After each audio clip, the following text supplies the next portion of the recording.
I love getting questions. Um, so I haven't really used the word alexithymia that much, but I definitely did become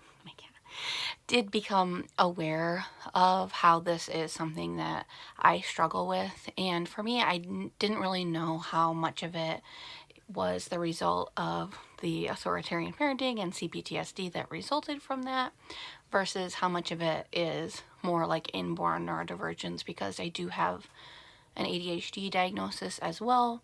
And while I don't think I would qualify for an ASD diagnosis, I do have some traits of ASD. I suspect I probably would qualify for a sensory processing disorder diagnosis if that was more of a formal diagnosis.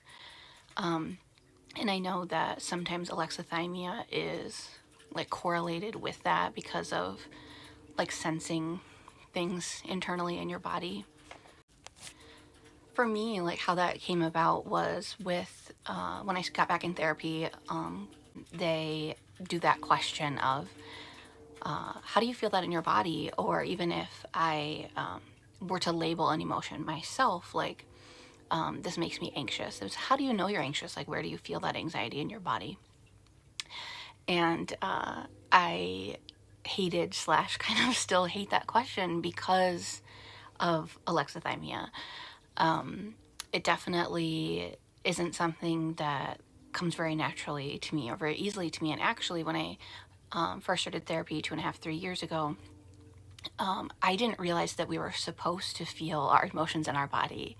And when my therapist first explained that was why they kept asking me that, I had to close that curtain. The overexposure was bugging me.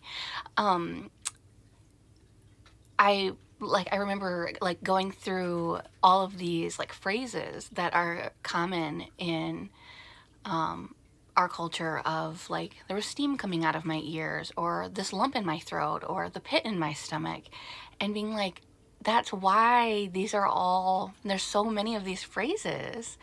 And I don't know what I thought, why I thought we said things like that. I never really put it together, but I had no idea that they were referencing actual sensations, or also just the idea that oh, that's why we call oftentimes we say emotions and sensations pretty synonymously, that you're supposed to, they're feelings because you feel them, physically feel them.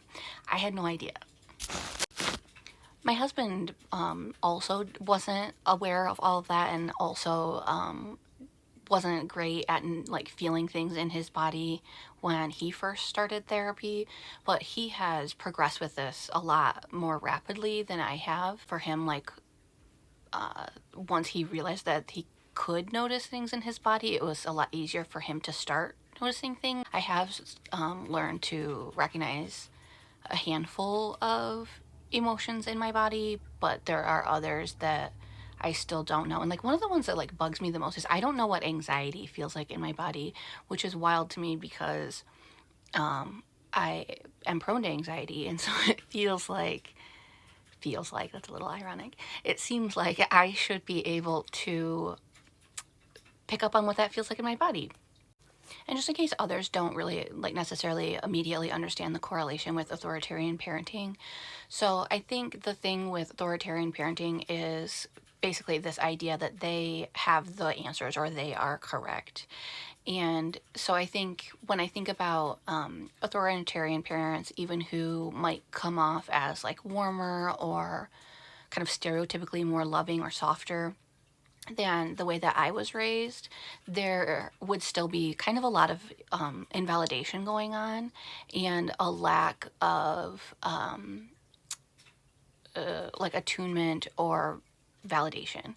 And so I think that would still lead to, and that was kind of my husband's situation. I think I was really widely emotionally neglected, and he kind of had some attunement at times, but also a lot of misattunement.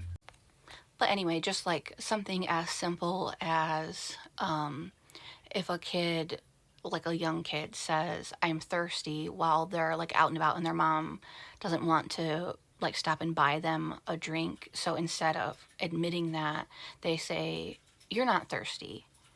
You're fine."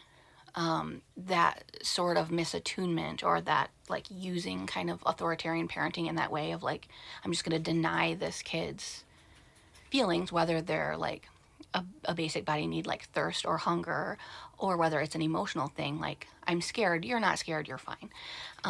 That kind of response will lead kids to not trust their own emotional internal experience.